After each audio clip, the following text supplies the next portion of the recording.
மேற்கு வங்கத்தில் ரயில் விபத்து நடந்த பகுதிக்கு இருசக்கர வாகனத்தில் சென்று ரயில்வே துறை அமைச்சர் ஆய்வு செய்து வருகிறார். மேற்கு வங்கம் ரயில் விபத்து நடந்த பகுதிக்கு மத்திய அமைச்சர் அஸ்வினி வைஷ்ணவ் இருசக்கர வாகனத்தில் சென்று ஆய்வு செய்து வருகிறார். விவரங்களை வழங்க செய்தியாளர் நிரஞ்சன் இணைந்திருக்கிறார். நிரஞ்சன், மத்திய அமைச்சரின் ஆய்வு குறித்த விவரங்கள் என்ன? மத்திய அமைச்சர் அஸ்வினி வைஷ்ணவ் தற்பொழுது அந்த கஞ்சன்ஜங்கா பயணிகள் ரயில் விபத்து நடந்த இடத்தில் ஆய்வுகளை மேற்கொண்டு வருவதை பார்க்க முடிகின்றது. அவர் டெல்லியிலிருந்து அவசரமாக மேற்கு வங்கத்திற்கு சென்றிருந்தார். பிறகு அங்கிருந்து விபத்து நடந்த இடத்திற்கும் அவர் சென்றிருந்தார். அப்பொழுது நிறைய மக்கள் இருந்ததன் காரணமாகவும் சற்று தூரம் செல்ல வேண்டியிருந்ததன் காரணமாகவும் அங்கிருந்த இருசக்கர வாகனத்தில் ஏறி அப்பொழுது சம்பவ இடத்திற்கு விரைந்து அவர் ஆய்வுகளை மேற்கொண்டு வருவதை பார்க்க முடிகின்றது. மீட்பு பணிகள் எந்த அளவிற்கு நடந்திருக்கிறது, அதே போல எவ்வளவு பேர் காயமடைந்து சிகிச்சை பெற்று வருகிறார்கள், விபத்திற்கான காரணம் என்ன, தற்பொழுது அங்கு நிலைமை எப்படி இருக்கிறது, எவ்வளவு நேரத்திற்குள் அந்த வழித்தடம் கிளியர் செய்யப்படும் ஏனென்றால் கிட்டத்தட்ட 24க்கும் அதிகமான ரயில் சேவை என்பது மாற்றிவிடப்பட்டிருக்கின்றது. மிக முக்கியமான வழித்தடமாக இருப்பதன் காரணமாக எவ்வளவு நாட்களுக்குள் அந்த விழுந்து கிடக்கக்கூடிய ரயில் பெட்டிகளை அகற்ற முடியும் போன்ற விஷயங்களை எல்லாம் அவர் நேரில் ஆய்வு செய்து வருகிறார். மாவட்ட ஆட்சியர் சம்பவ இடத்தில் இருக்கிறார். பாரதிய ஜனதா கட்சியை சேர்ந்த நாடாளுமன்ற உறுப்பினர்கள், சட்டமன்ற உறுப்பினர்கள் என பலரும் அங்கு வந்திருக்கிறார்கள்.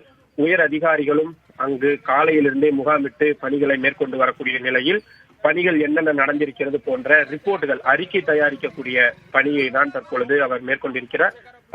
ரயில் விபத்து நடந்த இடத்தை ஆய்வு செய்ததற்கு பிறகு மருத்துவமனைகளுக்கும் அவர் சென்று காயமடைந்தவர்களை நேரில் சந்தித்து நலம் விசாரிப்பார் என்றும் சொல்லப்பட்டிருக்கின்றது. மேற்கொண்டு என்ன மாதிரியான நடவடிக்கைகள் எடுக்க வேண்டும் போன்ற பல்வேறு விஷயங்களையும் அவர் தற்பொழுது ஆய்வு செய்து வருகிறார். மீட்பு பணியினுடைய தற்போதைய நிலவரம் என்ன நிரஞ்சன்? மீட்பு பணிகளை பொறுத்தவரையும் அங்கு காலையிலிருந்தே மழை பெய்து வந்ததன் காரணமாக சற்று தொய்வான நிலைதான் இருந்தது. பிறகு மழை ஓய்ந்ததை அடுத்து வேகமாக மீட்பு பணிகள் என்பதும் நடைபெற்று வருகிறது. குறிப்பாக உள்ளே சிக்கி இருப்பவர்களை பத்திரமாக மீட்கக்கூடிய பணிகள் என்பதுதான் அதிமுக்கியமான விஷயமாக முன்னெடுக்கப்பட்டு வருகின்றது. ரயில் பெட்டிகளை வெட்டி அகற்றி எடுக்கும் பணிகளும் கிரேன், பொக்லைன் போன்ற இயந்திரங்கள் எல்லாம் வரவழைக்கப்பட்டு சிதைந்து இருக்கக்கூடிய ரயில் பெட்டிகளை அகற்றக்கூடிய பணிகள் என்பதும் நடந்து வருகிறது. மற்றொரு பக்கம் சேதமடைந்திருக்கக்கூடிய ரயில் தண்டவாளங்களை சீரமைக்கும் பணிகள் என்பதும் நடைபெற்று வருவதை பார்க்க முடிகின்றது. அந்த பகுதிகளில் இருக்கக்கூடிய சிக்னல்கள், ரயில்வே சிக்னல்கள் முறையாக செயல்படுகிறதா போன்ற விஷயங்களும் ஆய்வுக்கு உட்படுத்தப்பட்டு வருகின்றது. மிக முக்கியமாக அந்த பகுதியில் சிக்னல்கள் என்பது தானியங்கி சிக்னல்கள், ஆட்டோமேட்டிக்காக சிக்னல் விழக்கூடிய அம்சமாகத்தான் பொருத்தப்பட்டிருக்கிறது. அது சரிவர செய்யப்படவில்லை. காலையில் அதில் தொழில்நுட்ப கோளாறு ஏற்பட்டது என்ற ஒரு புகார்களும் எழுந்திருக்கக்கூடிய சூழலில் அதன் உண்மைத்தன்மை குறித்த விஷயங்களும் நடந்து வருகிறது. மீட்கப்படக்கூடியவர்கள் உடனடியாக மருத்துவமனைகளுக்கும் அனுமதிக்கப்படுகின்றார்கள். அங்கேயே கிட்டத்தட்ட 15 to 20 ஆம்புலன்ஸ்கள் தயார் நிலையில் வைக்கப்பட்டிருக்கின்றது.